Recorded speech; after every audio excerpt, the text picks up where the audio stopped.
რონს მაგიის საშუალებით შეუძლია ბუმბული ჰაერში 5 მეტრზე აწიოს. ჰერმიონს მაგიის საშუალებით შეუძლია რონზე 4-ჯერ მაღლა ასწიოს ბუმბული. რა სიმაღლეზე შეუძლია ჰერმიონს მაგიის საშუალებით ბუმბულის ჰაერში აწევა? ესე იგი, გვაინტერესებს სიმაღლე, რომელზეც შეუძლია ჰერმიონს ბუმბულის აწევა. ვიცით, რომ რონი წევს 5 მეტრზე ბუმბულს, ხოლო ჰერმიონი ამაზე 4-ჯერ მაღლა. რა შეიძლება იყოს 5-ზე 4-ჯერ მეტი? ანუ 5 მეტრზე 4-ჯერ მაღალი. ეს იქნება უბრალოდ 5-ჯერ 4, ხო? ანუ თუ ვიცით, რომ რონი 5 მეტრზე წევს და ჰერმიონი 4-ჯერ მაღლა, 5 უნდა გამომრავლოთ 4-ზე და გავიგებთ ჰერმიონი რა სიმაღლეზე წევს ბუმბულს. 5-ჯერ 4 არის 20 და მაშინ პასუხი უნდა იყოს 20. მოდი ნახოთ. მართალია. ლილიანა ზომბების გამოსაძახებლად, ზომბების მეთქი, რატომ? ლილიანა ზომბების გამოსაძახებლად ბნელი ძალის კრისტალებს იყენებს. ტუტუციეკ. თითოეულ ბნელ ძალის კრისტალს შეუძლია 12 ზომბის გამოცოცხლება. რამდენი ბნელი ძალის კრისტალი სჭირდება ლილიანას 60 ზომბის გამოსაძახებლად? ენა დამება დღეს. გამოსაძახებლად.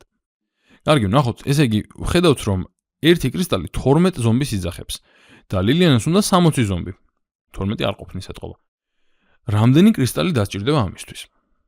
როგორ შეიძლება ეს გავიგოთ? ერთი ვარიანტი არის, რომ მოვიფიქროთ, გავიხსენოთ, რამდენჯერ 12 უდრის 60. ანუ რაზე უნდა გავამრავლოთ 12, რომ მივიღოთ 60.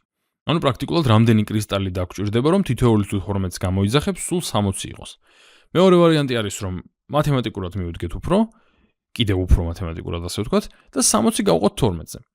ორივენაირად მივაგნებთ, რომ ეს რიცხვი არის 5.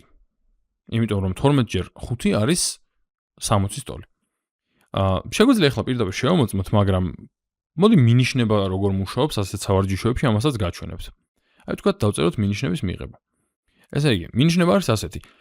ლილიანას თითო ძალის კრისტალი 12 ზომბის გამოძახება შეუძლია. ამიტომ თითო კრისტალს შევხედოთ, როგორც 12 ზომბიან ჯგუფს. რამდენი 12 ზომბიანი ჯგუფი სჭირდება ლილიანას ჯამში, რომ მიიღოს 60 ზომბი. და აი მართლაც ნახეთ, ეს არის ერთი ჯგუფი 12-იანი და კიდევ რაღაც რაოდენობა ჯგუფი სჭირდება, რომ შეევსოს თავისი, მოკლედ რომ მიიღოს 60 ზომბი. მოდი თქვათ, არ გვეყო მინიშნება და მივიღოთ კიდევ ერთი მინიშნება. უნდა გავიგოთ თუ რამდენი 12 წევრიანი ჯგუფია საჭირო, რომ ჯამში 60 წევრი გქონდეს. ანუ თქვათ, თუ C არის ჯგუფების რაოდენობა, მაშინ 12 ჯერ C იქნება 60.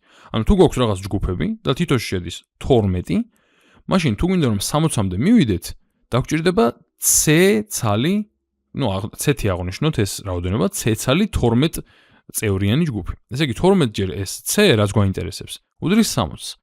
ახლა C-ს პოვნის ყველაზე პირდაპირი გზა არის 60-ის გაყოფა 12-ზე. 60 გაყოფილი 12-ზე უდრის C-ს. და მოდი მესამე მინიშნებას აღარ ავიღებ. 60 გაყოფილი 12-ზე, როგორც ვთქვით, არის 5-ის ტოლი. და მართლაც სწორია გვეუბნებიან.